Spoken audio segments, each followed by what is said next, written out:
Después también, si podés pasar ese dato, por si alguien lo quiere ir a imprimir. Bueno, muchachos, vamos a continuar con sistema respiratorio. Nosotros ayer estuvimos viendo la introducción, dijimos que el proceso de la respiración tenía 3 etapas, que era la ventilación, la hematosis y el intercambio a nivel células, y estuvimos hablando del proceso de difusión, que es lo que ustedes estuvieron viendo en el video, ¿sí? Donde, a ver, primero nos hablaba de la difusión de líquidos, recuerden que en los gases, en vez de considerar concentraciones, consideramos presiones parciales. Entonces, obviamente, el gas, sea oxígeno, sea dióxido, que son los que a nosotros nos importan, se va a mover desde donde hay más presión a donde hay menos presión, ¿sí? En el proceso de difusión. Acá está la ley de Fick, que es la que él les da. Fíjense que acá está el área, acá está la diferencia de concentración, acá está la longitud o distancia que tiene que atravesar, y este cociente, que es un coeficiente que depende de la sustancia, depende de la sustancia que voy a transportar. ¿Sí? No es lo mismo transportar un gas que un líquido. Entonces, este coeficiente que está acá va a depender de la sustancia que yo quiero que difunda. Esta es la ley de Fick que les explicaba recién, que estuvimos viendo ayer, que les explicaba ayer en el video. Entonces, cuanto más diferencia de concentración yo tenga, más rápido va a ser la difusión. Cuanto menos longitud o distancia tenga que atravesar, más rápida va a ser la longitud. O sea, más rápida va a ser la difusión. Entonces, estuvimos viendo, como les dije recién, que nosotros a los gases los íbamos a medir en presión, es decir, presión de dióxido de carbono, presión de oxígeno. ¿Y por qué le llamamos presión parcial? Porque, esto lo han visto en química, acuérdense que el aire que nosotros respiramos es una mezcla de gases. Entonces, tengo nitrógeno, tengo dióxido, tengo oxígeno y tengo otros gases más. Entonces, cuando yo quiero saber dentro de una mezcla de gases la presión de un gas en particular, le llamo presión parcial. En este caso, presión parcial de oxígeno, presión parcial de dióxido de carbono. Y empezamos a ver un poquito las distintas estructuras respiratorias. Esto es también lo que les decía en el video, que, por ejemplo, en un animal unicelular o en un animal unicelular pequeño, ahí les menciono la ameba, pero, por ejemplo, una hidra, que es pluricelular, con la simple difusión, es decir, el intercambio de oxígeno y dióxido al ambiente, alcanza y sobra. Entonces, ese tipo de respiración se le llama respiración directa. En cambio, en otros animales que tienen el cuerpo de mayor tamaño, es muy difícil que alcance con eso. Entonces, entramos en los que hacían respiración indirecta. Acá está el otro que les decía él respecto a los gusanos, que él les dibuja en el video un gusano, y les dice que en estos animales no alcanza con la simple difusión como en los anteriores, sino que acá tengo que tener un sistema circulatorio. Entonces, esto por ejemplo puede pasar en una lombriz de tierra o en algún otro gusano, donde tengo una sola capa de células que están en contacto con el ambiente. Entonces, una de las caras de las células da al ambiente y la otra cara da a los vasos sanguíneos. Entonces, ven, acá sí tengo un sistema circulatorio que se va a encargar de, cuando el oxígeno ingrese, llevar ese oxígeno al resto del cuerpo. Porque no alcanza como acá con la simple difusión y nada más. Necesito, como el cuerpo del animal es más grande, un sistema circulatorio. Necesito vasos que me transporten el oxígeno a las distintas partes del cuerpo. Entonces, acá, esto lo vimos ayer, vimos el vaso sanguíneo y la capa de células. También, ayer estuvimos hablando de las tráqueas, que dijimos que lo tenían los insectos y los artrópodos. ¿Qué característica tiene una tráquea? El insecto tenía orificios, agujeritos, que se llaman espiráculos, por donde va a entrar el aire. Entonces, estos que tienen tráqueas, sí no tienen una comunicación entre el sistema digestivo, perdón, entre el sistema circulatorio y el sistema respiratorio. ¿Por qué?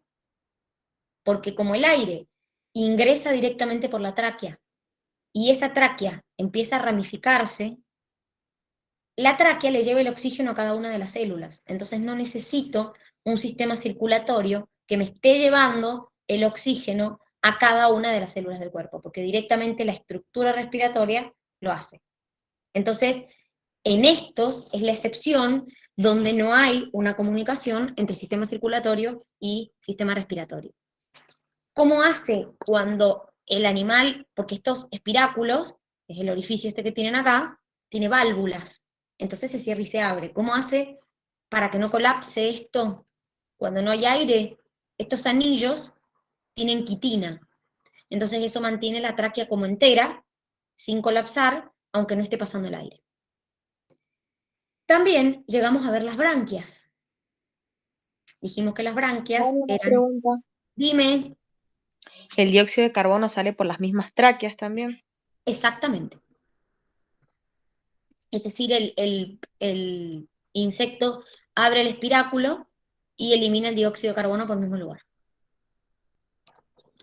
Después estuvimos viendo las branquias, que dijimos que las tenían los peces. Acuérdense que las branquias, el pez incorporaba el agua por la boca, porque, a ver, en los animales que viven en la tierra, el oxígeno viene en el aire. En los animales como los peces que viven en el agua, el oxígeno viene en el agua.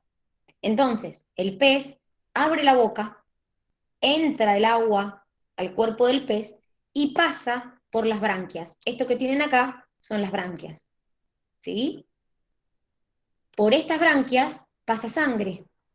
Entonces, el agua atraviesa la branquia y la sangre la atraviesa en sentido contracorriente. Entonces, eso garantiza que el oxígeno que lleva el agua pase a la sangre. ¿Por qué? Y porque en realidad tengo más concentración de oxígeno en el agua que en la sangre. Entonces eso me permite que el oxígeno difunda desde el agua hacia la branquia, puntualmente hacia la sangre. Este mecanismo, si bien el mecanismo contracorriente es eficiente, la realidad es que el pez gasta el 20% de su energía en respirar. Es muchísimo. Te van a decir, bueno, no es tanto. Sí, es muchísimo. Nosotros gastamos aproximadamente entre un 1 y 2%. O sea, imagínense la diferencia. Quiere decir que los pulmones son más efectivos o más eficientes que la respiración branquial. Ahora vamos a ver por qué. ¿Por qué un pez gasta más que un humano? O que los animales que tienen pulmones. Vamos con los pulmones. Los pulmones son invaginaciones. Las branquias son evaginaciones, los pulmones son invaginaciones. Los pulmones los tienen los caracoles de tierra, los anfibios, los reptiles, las aves, los mamíferos y unos peces que se llaman peces pulmonados. Sí, peces que tienen pulmones. Los peces pulmonados tienen branquias y pulmones. Entonces, el pez, ¿por qué gasta tanta energía y nosotros tan poca? Bueno, les cuento. Primero, nosotros gastamos en el proceso respiratorio entre un 1 y un 2% de energía. Les dije que un pez gastaba alrededor del 20%. ¿Por qué pasa esto? Primero, porque el aire contiene 21% de oxígeno. El agua contiene solo 0,5% de oxígeno. O sea que el agua es muy pobre en oxígeno comparado con el aire, o sea que el pez debe hacer circular más agua por sus branquias para poder obtener la misma cantidad de oxígeno que obtenemos nosotros desde el aire, básicamente. Por otra parte, el oxígeno difunde mucho más rápido en el aire que en el agua, aproximadamente unas 300.000 veces más rápido. Y no solamente eso, el agua tiene más viscosidad que el aire, entonces es más difícil, requiere más trabajo mover agua que mover aire. Por eso es que el pez gasta tanta energía en poder respirar, porque es más difícil mover agua, porque el agua tiene menos porcentaje de oxígeno, entonces por eso es más difícil, ¿sí? Ahora, ¿qué pasa con los que tenemos pulmones? Por ejemplo, el pulmón de los peces pulmonados tienen paredes muy delgadas y más vascularizadas, diríamos, ¿sí? Entonces, hay unas pocas especies todavía de peces pulmonados que tienen branquias y pulmones, entonces pueden respirar en el agua y en el aire. Entonces, ¿qué hace el pez? Sube a la superficie, incorpora bocanada de aire y vuelve a sumergirse. Entonces, dentro de todos estos peces tienen como una ventaja porque si en el agua llega a haber una modificación en la concentración de oxígeno, ellos pueden subir al aire y tomar oxígeno del aire. En el caso de los reptiles y los anfibios, sus pulmones claramente no son como los nuestros, son pulmones muy simples, son pulmones que son más grandes que los de los peces pulmonados y obviamente también más complejos, pero en realidad, por ejemplo, en el caso del anfibio y del reptil, el anfibio depende en gran medida de la respiración cutánea para el intercambio gaseoso, más que de sus pulmones. O sea que en un anfibio, más allá de respirar por el pulmón, también respiran por las pieles. Les cuento otra cosa. Las ranas, por ejemplo, tragan el aire y fuerzan el ingreso hacia los pulmones porque contraen el piso de la glotis. Entonces, les cuento a qué voy con esto. Cuando nosotros tenemos que mover el aire hacia adentro o hacia afuera, los reptiles, las aves y los mamíferos lo hacemos por presión negativa. ¿Qué quiere decir esto? Ya lo van a entender probablemente cuando nos volvamos a encontrar enseguida, que les voy a contar cómo funciona la mecánica respiratoria.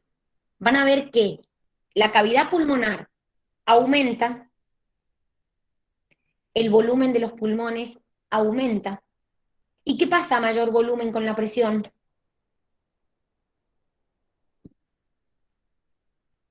Física es eso. Baja. Muy bien. Entonces, como la presión disminuye, el aire entra. En la expiración pasa lo contrario. Se achica la cavidad pulmonar, se achica el tamaño del pulmón, a menor volumen, ¿qué pasa con la presión?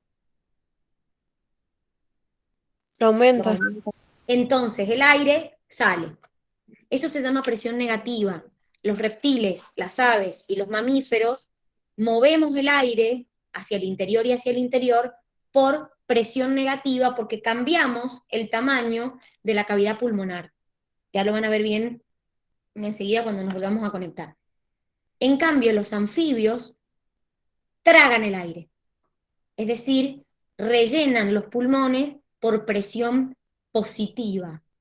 Tragan el aire por la boca y como si lo deglutieran al aire. Entonces luego abren la glotis y dejan pasar el aire a el pulmón. Entonces, si bien tienen pulmones, el mecanismo por el que ingresa el aire no es el mismo que en los reptiles, en las aves y en nosotros. De hecho, chicos, los pulmones en un reptil, en una ave y en un mamífero no son iguales. Por ejemplo, un ave tiene un pulmón muy eficiente. ¿Saben por qué? Porque el ave tiene que soportar largos periodos volando. Entonces, la estructura, ahora les voy a contar cómo están formados los pulmones, pero la estructura de su sistema respiratorio es eficiente porque les permite volar con una intensa actividad y que no sea carente de oxígeno. En las aves, mejor dicho, el aire va en un único sentido, no como en nosotros. ¿Vieron que en nosotros el aire entra y después sale? Bueno, en las aves el aire va en un único sentido. ¿Por qué? Porque su sistema respiratorio tiene conductos sin salida. Entonces, el aire ingresa en el pulmón por la zona posterior, hace el intercambio gaseoso y lo abandona por la zona anterior. El pulmón se conecta con sacos que están ubicados entre sus huesos, entre los huesos del ave. Entonces, cuando el ave inhala, el aire entra por la tráquea, pasa a los sacos posteriores. Cuando expira, el aire va a los pulmones y recién ahí hace el intercambio gaseoso. En la siguiente inspiración que hace el ave, el aire sale de los pulmones, ingresa a los sacos aéreos y en la siguiente expiración sale del cuerpo. Entonces ustedes van a decir, pero qué quilombo. Claro, pero esto a él le permite que en los sacos no hay intercambio gaseoso, sino que funcionan como un fuelle, entonces insuflan aire a los pulmones. ¿Saben qué gana con esto el ave? Les cuento una cosa. Nosotros, cuando el aire ingresa y cuando el aire sale, hay parte de ese aire que no llega, que se pierde. Eso en el ave se reduce al mínimo. Entonces, el ave maximiza el intercambio gaseoso porque lo que hace es, queda en sus pulmones poco aire residual. Les cuento una cosa. Nosotros, cuando exhalamos, nunca exhalamos todo el aire de los pulmones. Siempre hay un volumen de aire, ya lo vamos a ver más adelante, no me quiero adelantar, que queda en los pulmones. Entonces, el ave disminuye ese aire muerto porque tiene este sistema que circula en un solo sentido.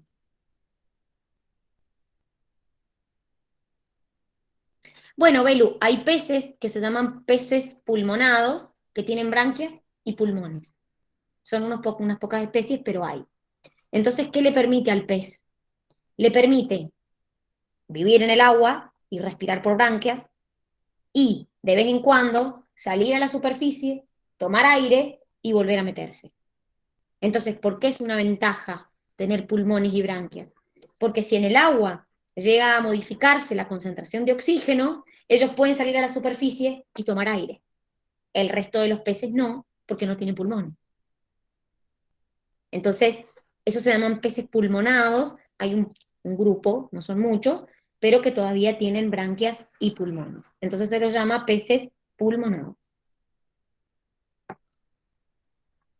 Bien, entonces, vamos a concentrarnos en nosotros, en la estructura de nuestro sistema respiratorio. Esto es un poco lo que estábamos hablando recién. Nosotros hacemos una frecuencia respiratoria aproximadamente en reposo, una persona joven, sin problemas ni cardíacos ni respiratorios, de 12 a 15 por minuto. ¿Cuánto aire movemos?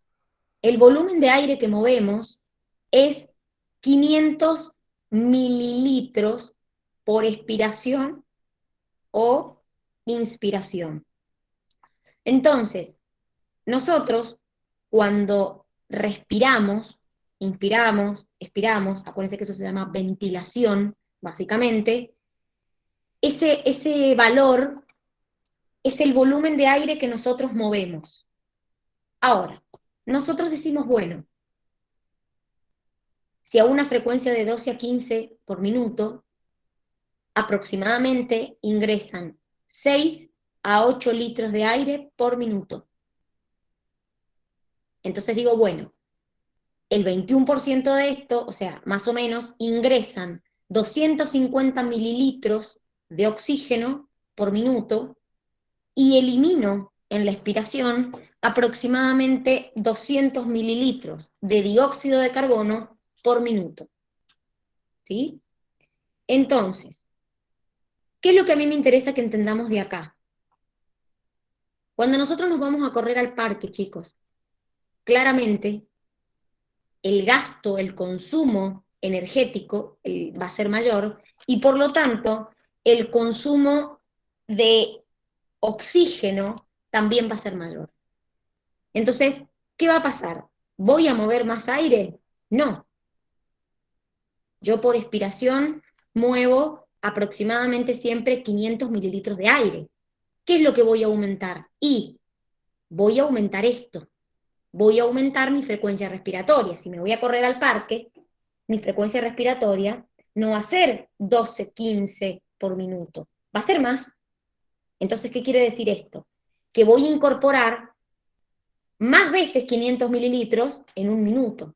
Pero no es que voy a incorporar, en vez de 500 mililitros por inspiración, no sé, 1000 mililitros. No, sino que lo que va a pasar es que lo que voy a modificar es la frecuencia respiratoria. Ahora, nosotros podemos clasificar a las estructuras que forman parte de nuestro sistema respiratorio de dos maneras, según la función que cumplen y según la estructura. Según la estructura, voy a clasificarlas en la vía aérea superior y en la vía aérea inferior. Vía aérea superior, nariz, faringe, acuérdense que la faringe se comparte digestivo respiratorio, y algunas estructuras que van a estar acompañando. Vías aéreas inferiores, laringe, tráquea, bronquios, pulmones. Ahora, claramente, estas estructuras que hemos ido nombrando, nariz, faringe, laringe, tráquea, no cumplen todas la misma función. ¿Por qué? Porque, ¿se acuerdan cuando nosotros vimos en sistema digestivo que yo ingerí un alimento, masticaba ese alimento lo mezclaba con saliva, lo tragaba, y después teníamos faringe, esófago, que solo conducían? Bueno, acá pasa lo mismo. Voy a tener estructuras, nariz, faringe, laringe, tráquea, bronquios, bronquiolos, que lo único que van a hacer es calentar el aire, humedecerlo, filtrarlo y conducirlo, nada más. No van a haber en estas estructuras un intercambio gaseoso. Entonces, sí, obviamente va a llegar con más humedad, va a llegar sin partículas, va a llegar más a mayor temperatura, pero verdaderamente donde yo voy a hacer el intercambio respiratorio es en estas estructuras que yo tengo acá, que son los bronquiolos respiratorios, los conductos y sacos alveolares y los alveolos. En estas estructuras es donde verdaderamente se va a producir el intercambio gaseoso. Entonces, esto solo sirve para conducir el aire hasta acá. Acá es donde verdaderamente yo voy a tener, por ejemplo, un alveolo, que es como una bolsita con aire, rodeada por capilares sanguíneos. Entonces, ¿qué va a pasar? Ahí es donde se va a producir el intercambio entre el alveolo y los capilares sanguíneos. El capilar sanguíneo va a ceder dióxido de carbono al alveolo y del alveolo va a tomar oxígeno.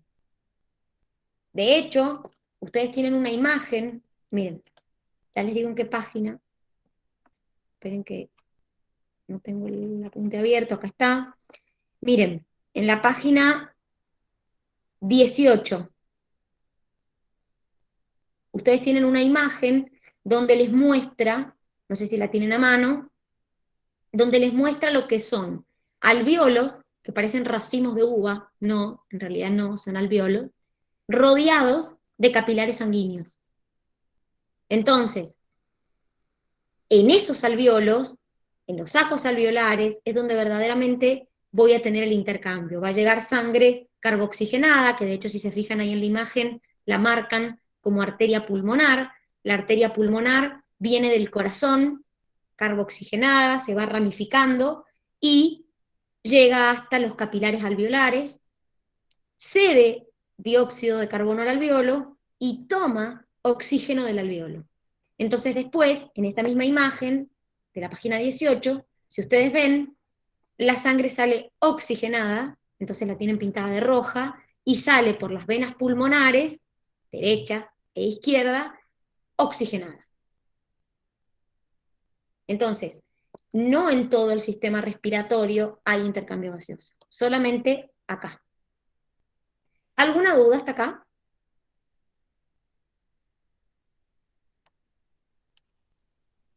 ¿No? Bien. Vamos entonces a... Dani, te hago una Dime. pregunta. Vos dijiste que una parte del oxígeno se pierde. Y más o menos, ¿en qué parte se perdería ese oxígeno?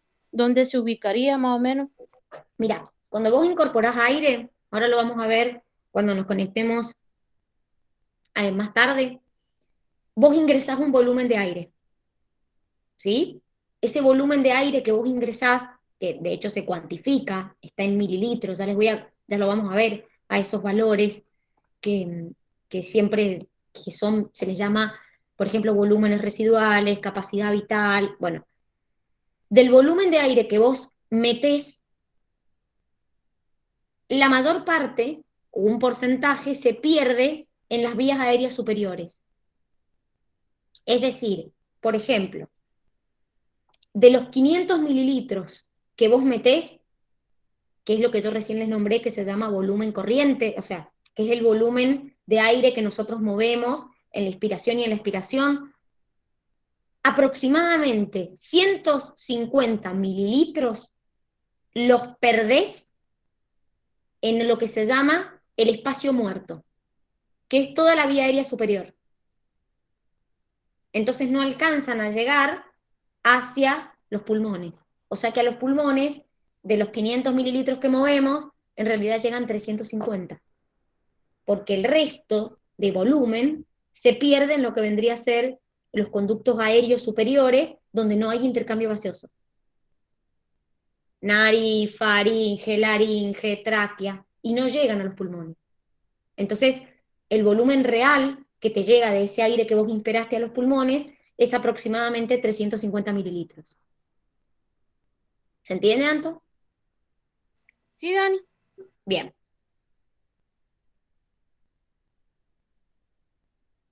Ah, May, ¿no entendiste lo de caudal? Lo que expliqué de caudal. ¿Eso me dijiste? Sí, Dani, en la parte de volumen sí, pero después con caudal me lo confundí. Bueno, miren, el tema del caudal es el siguiente. Ustedes, ¿qué tienen que entender? Esperen que ahí te vuelvo a compartir, así lo puedes ver conmigo. Acá está. Ahí lo vuelvo a compartir. Miren, en este caso, en el caso del caudal, que es lo que me están preguntando, ustedes aproximadamente mueven de 6 a 8 litros de aire por minuto. ¿Sí? Ese es el volumen de aire que más o menos nosotros movemos. Ahora, en ese aire, acordate que no todo es oxígeno, ni no todo es dióxido de carbono. De hecho, acordate que en el aire el 21% es oxígeno nada más y el 0,03% es dióxido de carbono. O sea que no va a llegar todo el aire a mis pulmones. Entonces, lo que te dice ahí es, aproximadamente ingresan 250 mililitros de oxígeno por minuto y salen en la expiración o en la exhalación 200 mililitros de dióxido de carbono por minuto. Entonces, eso sería como, acuérdense que es un gas. O sea que, si bien nosotros hemos dicho, bueno chicos, midámoslo en presiones, acá estamos hablando de un volumen, litros, mililitros. Entonces, de todo el aire que entra, no entra oxígeno puro. Hay un porcentaje de ese aire que verdaderamente es oxígeno. Entonces, se calcula que en una inspiración ingresan aproximadamente 250 mililitros por minuto de oxígeno. Obviamente viene metido en el aire, pero dentro del aire, que está calculado arriba, se calcula que aproximadamente por minuto uno introduce 250 mililitros de oxígeno. Y cuando exhalamos, expiramos, sacamos aproximadamente 200 mililitros de dióxido de carbono, que es un desecho. O sea que sí o sí lo tenemos que sacar si no nos morimos. Es un desecho tóxico para nosotros. Entonces, en realidad a eso se refiere el caudal. Caudal es volumen por tiempo. Puede ser volumen de un líquido por unidad de tiempo, o que circula por una cañería, o volumen de aire, porque en realidad lo que vos movés es un fluido por unidad de tiempo. En este caso estamos moviendo aire, estamos moviendo gases. Entonces por eso la unidad es volumen por unidad de tiempo. Ya van a ver, cuando terminemos, cuando nos conectemos de nuevo, al final vamos a ver esto de los volúmenes y les va a quedar mejor, para que entiendan que yo ingreso aire, que muevo, pero a su vez hay parte de aire que se pierde y a su vez hay parte de aire que queda en los pulmones. Entonces esos volúmenes reciben un nombre, volumen residual, volumen corriente, ya lo van a ver para que más o menos se empiecen a orientar y entiendan mejor esto de cuánto entra, cuánto sale, cuánto queda, cuánto necesito. ¿Sí? Esto es simplemente como una introducción más. Bien, muchachos, ¿alguna duda más?